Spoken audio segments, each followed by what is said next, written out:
Hi everyone, I'm James Hood from Erena Esports. Today we're going to be taking you through the Student's Introduction to Esports, where we'll be talking about the culture, careers and skills that you can get through esports. So I hope you enjoy the presentation. So what are esports? Esports is organised competitive video gaming, right? Not just playing by yourself or playing with friends, but actually playing in tournaments competitively. It can be structured competitions, official rules with prize pools out there. It requires strategy, teamwork, communication, mental agility. So esports in a sense is playing video games but playing it competitively. And it's also just mirrors the same as traditional sports as well. You could have like the FIFA World Cup, same as you have the Football World Cup, where teams all around the world will compete on the favourite games that you love. So that's esports. The final day of competition at the Commonwealth Esports Championships, more medals to be awarded, more country pride to be fought for, and a chance for our remaining women's and open squads to make their debut on Birmingham's big stage. Coming in. To the backboard, not going to find the double tap herself, but Alana's with a huge demo, leaves the goal wide open, and Takara opens up the scoring. Been dope on flame, I just switched the lanes. To replicate a flip reset, not quite there. No boost in the tank to follow, and that follow-up shot is wide. Oh! But an equaliser coming in from Jordis, who was, I feel, the most confident in the pre-game interviews. Fit lab on it until they whip my coffin. Money clip, I tossed it, I heard it's big bags on big bags on. Might be it. Oh my word, what a save on the goal line. Oh! Kells coming in from nowhere, but it's not going to be enough. Yeah, 2, 2, 3, 3, I'm on 10 again. Pump up the action. I'm active. If he never heard of been dope, he just napping. Jackson's off the rapping. In game 3 of our best of 3. The winner of this will advance to the gold medal match, and well, Wales have a real chance here with Goretzka! Trying to touch a forest, do not know we're knocking on the door. This came in, night. Put the cherry on the cake, but this will spell full time. Running with, yeah, 2, 2, 3, 3, I'm on 10 again. Okay, alright.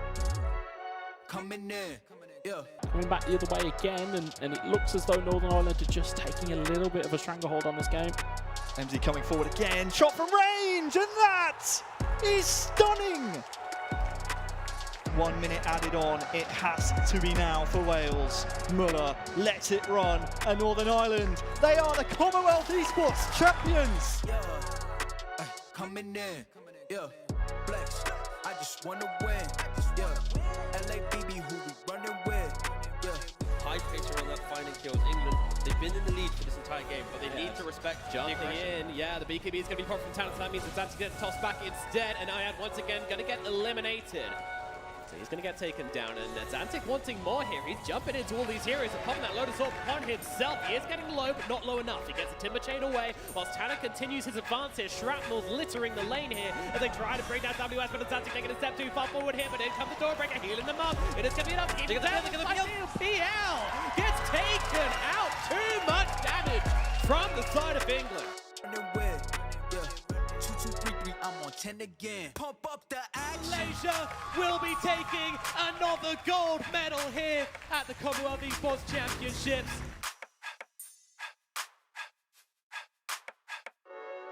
So as you can see, that was a Commonwealth Esports Championship, right? That was playing at games like Rocket League, eFootball and Dota 2. Now, they're not just playing them in their bedroom, we're playing against countries all over the world. Now that's esports, playing games competitively. Esports is going to be at the Olympics now, right? But before that, it was at the Commonwealth Esports Championship.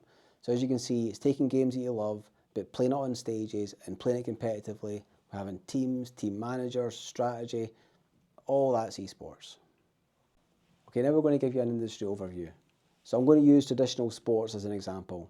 Now you know what football is like, right? It has the World Cup, European champion, each country has its own leagues, and then they go down to grassroots. It can be massive depending on the sport. Esports is no different. Some of the biggest titles in the world, like Valorant, League of Legends, EAFC, they're worldwide, and they've got different competitions in North America, Europe, Asia, all coming together to find the best in the world. Now that's pretty cool for just video games. Now, who's watching it, right? Well, They're saying the viewing figures now for esports is over 650 million. That's bigger than some traditional sports. So as you can see, like, there's a lot of people watching esports, a lot of people wanting to get involved in esports. It's huge. Now, some of the opportunities that people get in esports, it's not just about playing games. You know, not everybody's going to be the person that wins the league, the tournament, gets the cup, right? There's opportunities there for production, events, marketing, broadcasting and more. So when people get involved in esports and what we're going to talk about today, it's not just about playing games, it's everything else that's around it. We're going to show you a video now for League of Legends World, right? You may have heard a band called Linkin Park. They're a big band and they were at part of the opening ceremony. So I'm going to let you watch the video, just see the scale. London, are you ready? Make some noise for your World's 2024 finalists, BLG and T1.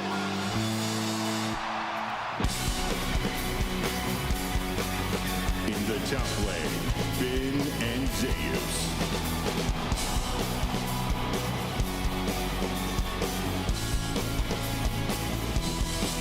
In the jungle, Shun and Owner.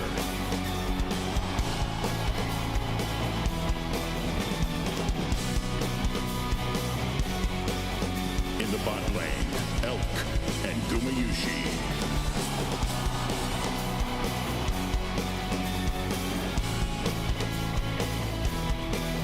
As support, Own and Carrier.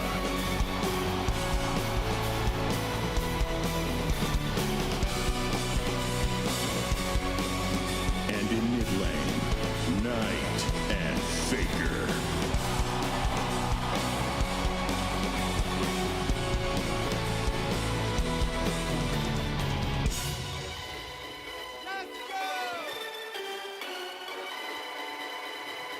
This is what you asked for. Heavy is the crown. Fire in the sunrise. Ashes raining down. Try to hold it in, but it keeps bleeding out. This is what you asked for. Heavy is the crown.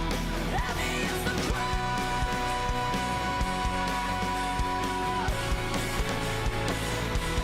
Heavy is the crown.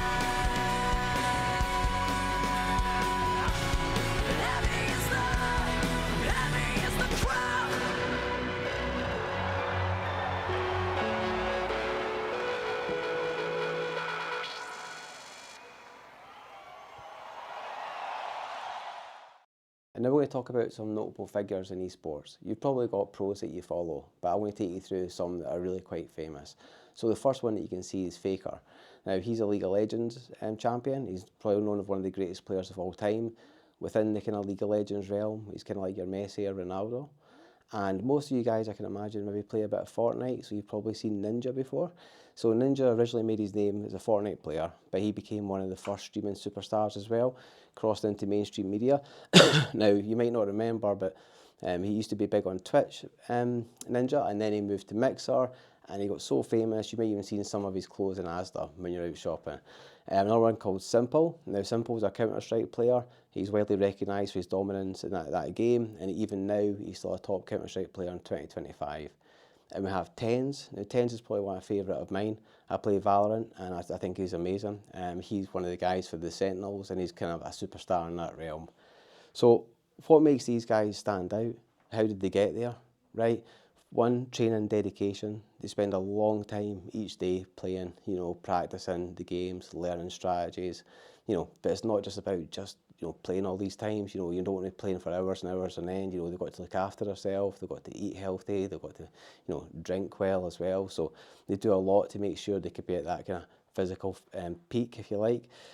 Beyond the game, you know, they also don't just have like the tournaments, they've all got a good social media presence. You know, they do streaming, they do content creation, and they've even got, some of them got their own Discord as well and their own communities that they have. So it's not just about playing, there's a whole world around them as well. You know, also the kind of career and longevity of them, coaching and mentorship, right? So even once they've finished the game, you know, some of these esports players, they don't last into their 30s. I mean, if you see me play 45, you know, my thumbs are definitely not as fast as they used to be. So they've got to kind of think about career opportunities after they're playing as well.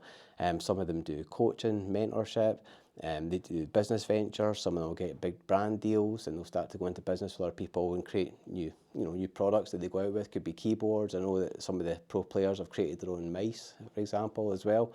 And yeah, there's so much around them that they do, so they're not just the kind of pro players that you see. And you maybe think to yourself, like, how could I get involved in that? How did they get involved in that? Well, there's leaderboards, online leaderboards, so sometimes your stats are there for all to see, but they're out there networking, they're competing in tournaments, they're doing grassroots tournaments, they're building teams, they're talking to other teams. So, if you're a good player and you really want to get yourself out there, do the networking, find like-minded people that want to compete as well. Build your own teams, So you can start small, but this is how these guys started. And if you're good enough and you put the dedication in, then you could be like that too.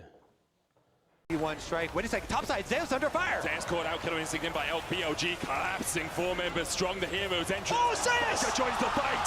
Elko with the stopwatch. Faker in the middle of them all. And it seems like death may have arrived. And his name is Faker. He's here for your lives. The rest of T1 begin his collapse. Faker's going to fall as he pulls the stopwatch. Manages to buy himself a second. Owner here to save his mid laner once again. And Faker still stands. He has ascended. He stands above it all, and he looks hungrily at that world's trophy. The unkillable Demon King. Unkillable. Over towards A Rubble. Nade sees good connection, at least with the full line. Tens attempting to punish, just jiggling with it. The rifle in hand is doing the most. Already 2 dropped down. What is going to be the answer from Crew here? Surely you back away. Do you refight this? But despite his hard committed, Keston is way ahead of the curve. The rest of his team cannot stand to it. Tens! Difficult? Not for Tens! How does he manage this? His team goes for almost a refight over towards Rubble. They don't take the duel at the very beginning, and instead they throw a delayed haunt to set Tens up for that opening kill. Then once this machine gets posted onto the angle, he's locked in. Locked in. Sadak, flash through, he's playing anti. Where's the follow-up? There is none. Just rips away 2 of them. Frenzy in his hands. A backside position being played here. Dash fading away, but Second still standing his ground that he's earned himself. Dart dodged. Another play being set up as well. Tens with a pop flash into the peak. It allows Zekken to recross back, playing together now, but they've got 4 players to deal with. Make it 3. Can't let this one slip now, Loud. Shot dart, it's good for the damage. Tens gonna be forced out wide. Tens! You can't be getting away with this, son. Surely not Need. Doesn't even matter. Sadak pushed forward, that's a 2v4. Exactly, he was positioned. But for Tens to recover that, he's forced to take that duel there as he crosses back. Yeah, he's forced to take fights because of their utility, because of how they're positioned. Who are they peeking? Who are they peeking? I'm going to tell you a little bit now about my journey. When I very first started my career, it wasn't in esports, it was in video production. Right, I kind of studied in video production, and that was my dream. I wanted to be a filmmaker. I wanted to, I love TV, I love film, I love the being on set, I love the producing of everything. I wanted to be a filmmaker.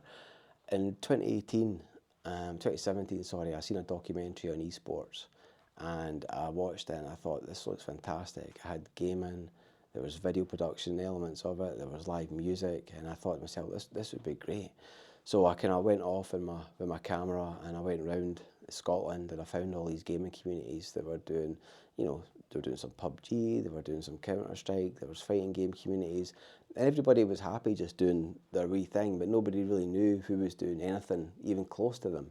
So the idea was to create something that everybody could, talk about, and they could chat together. So we created Esports Scotland, and before that, just for a wee bit of trivia, we had a Facebook page called Xbox Scotland. So that's how it really started, and then it came into Esports Scotland.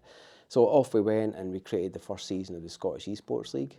We held that at the Biscuit Factory in Edinburgh, and we had support from Nintendo, and we were on Mixer. And if you remember, I don't know if you remember what Mixer was. Mixer was a streaming platform that Microsoft had, and it was quite fresh at the time, and they actually put us on their very front page. So if you had an Xbox 360 back then and you turned it on that Saturday morning, boom, there we were on the front page.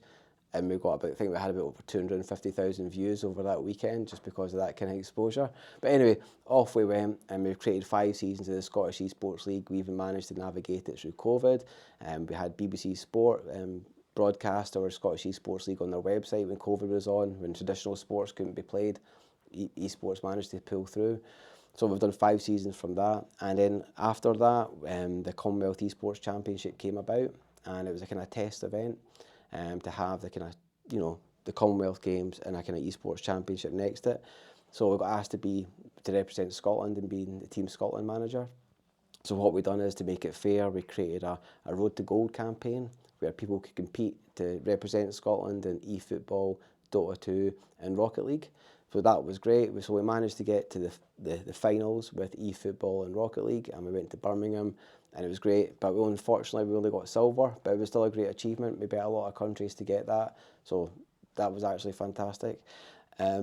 Since then, Erena Esports came along and purchased Esports Scotland, which has been great. And what we've done is we've continued on with the Scottish Esports League, and we've also been looking at other ways to generate revenue within the business. We've had seminars, responsible gaming. We've been talking to football clubs and talking to their young athletes of how they can game responsibly.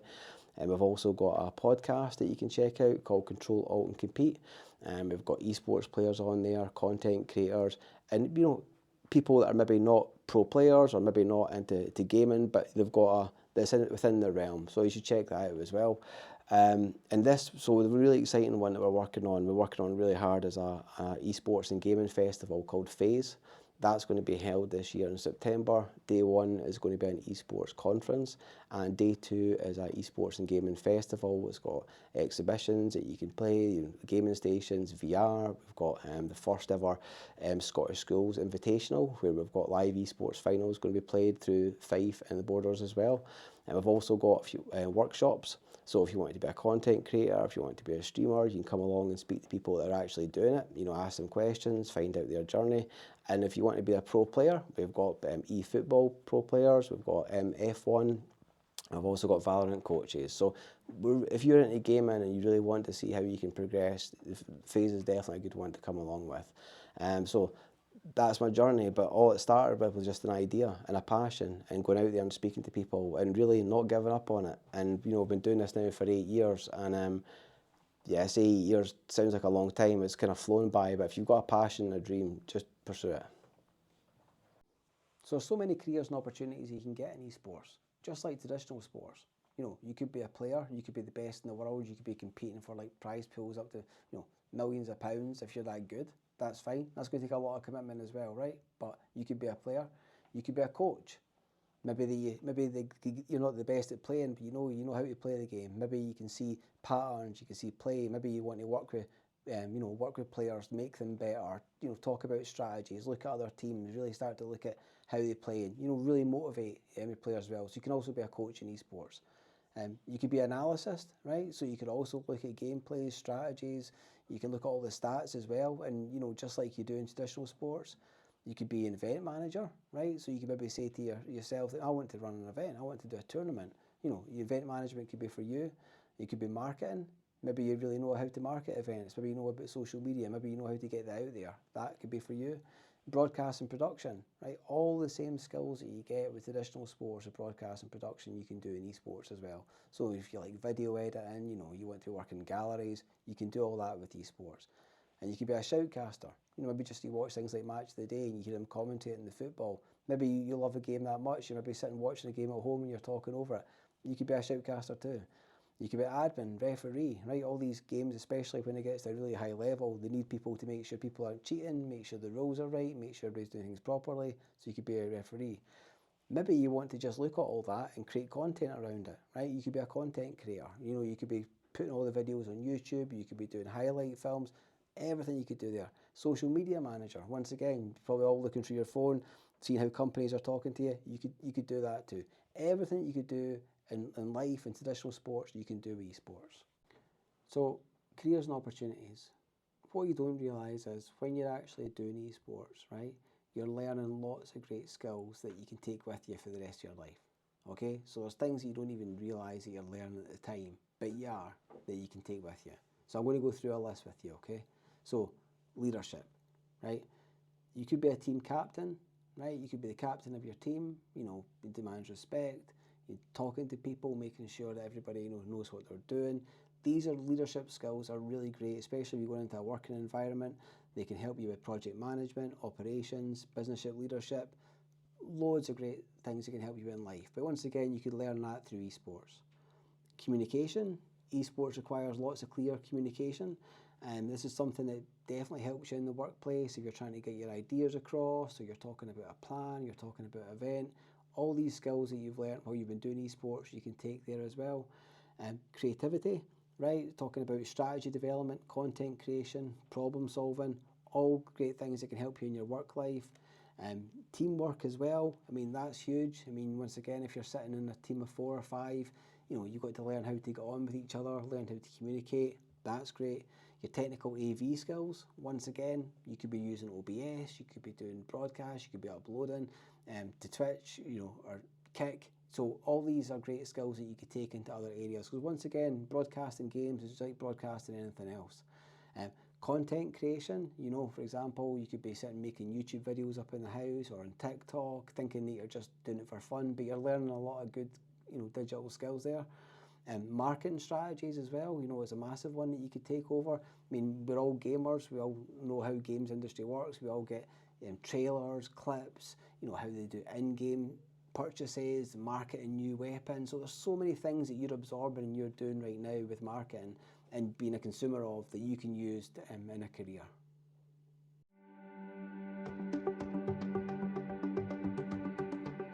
The new NPA in esports from the SQA has 3 units. The first unit is looking at the esports industry as a whole, the second looking at game performance, and the third event organisation. It's a convergence of theory and practical, roughly probably around a 50-50 split. It's skills for the 21st century, it's skills for future learning, life and work, and it's transferable skills no matter what industry the young people will end up within. So it could be specific to esports such as the gaming.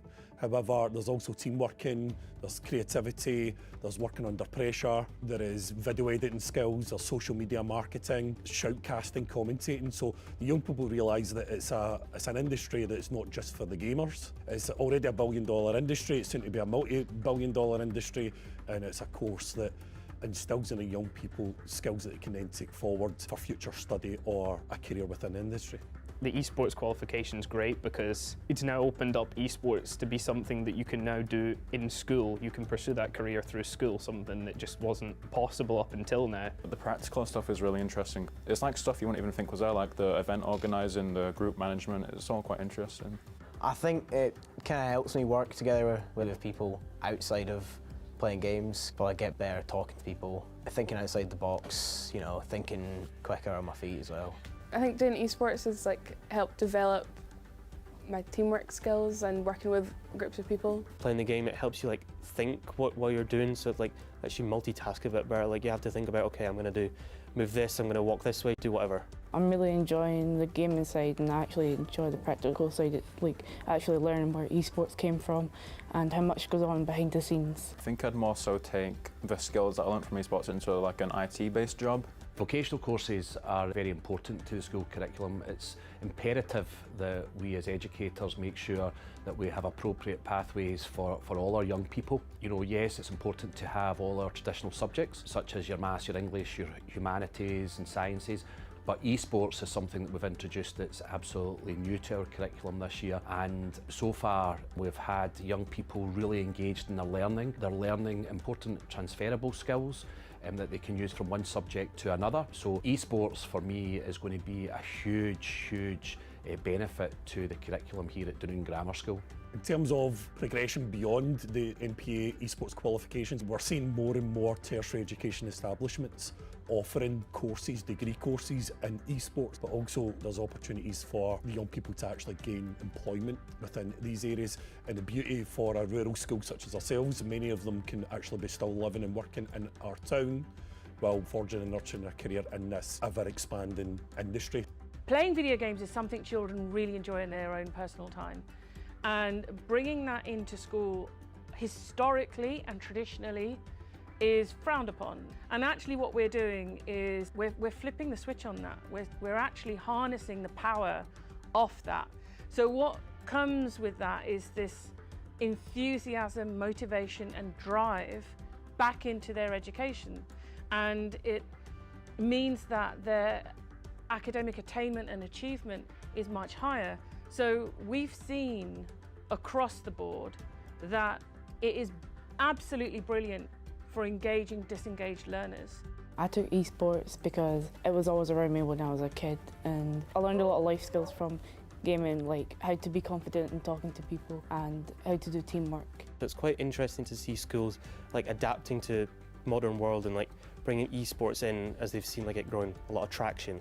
It's good fun. It's a great new course. Obviously, it's developing all the time. The industry's brand new. It's a new qualification. It's pretty interesting. Even if you're not been gaming your whole life, it's an easy way to start. I want to say it's not for everyone, but it probably is because it's very fun, it's quite easy to pick up, and it's a good qualification to have, and it's unique and it's new, so I would say go for it. I think it would definitely be a cool experience, something to try and introduce more women into the industry.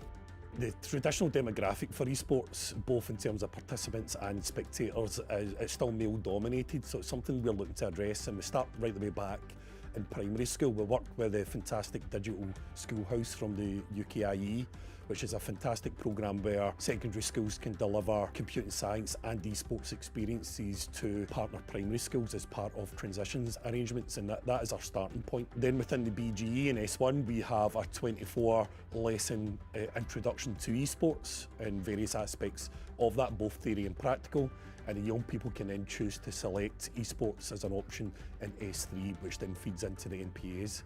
We also have a number of extracurricular clubs, including lunchtime clubs, and one of which is a girls-only club.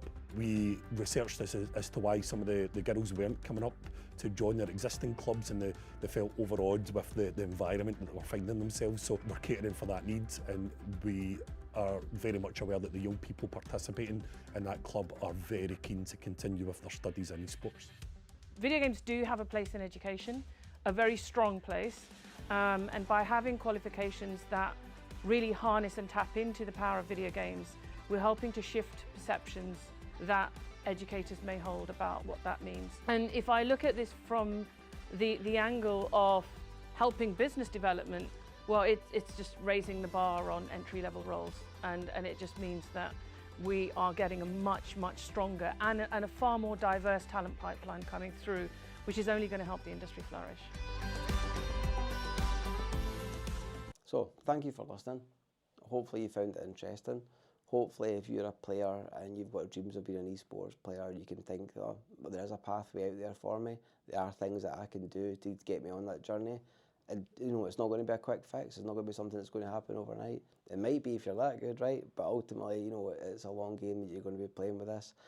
I mean, and once again, esports is more than just games that we spoke about. You know, it's structured, it's competitive, it mirrors the quality of traditional sports.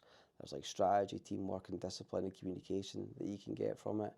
You know, it's a global industry. I mean, you know, there's leagues that are all over the world, you know, filling out stadiums, and you're streaming superstars, and you know, esports is one of the fastest growing digital sectors worldwide. Career opportunities, you know, it's not just about if you're to be a player, but you can be a coach, you can be an event organiser, broadcaster, marketer, creative. All these things are available to you that you can learn through esports. And transferable skills, you probably hear a lot about that, and it might not resonate with you right now, but there's a lot of things that you can learn through esports, like leadership, teamwork, creativity, digital literacy, that can apply to yourself far beyond esports itself. So it might not be something that you do in the long term, but you can get a lot from doing it now. And role models and pathways, you know, we spoke about Faker, Simple, Ninja and Tens, and you've probably got some of these pros that you follow yourself, so you know how talent, hard work, looking after yourself can really help you. So definitely follow and idolise these guys. Local momentum, Scotland's already been doing this now for a while through the Scottish Esports League, for festivals, through our esports camps, and then the school competitions. And you know, if you really want to get involved, and you know, you can do it in Scotland.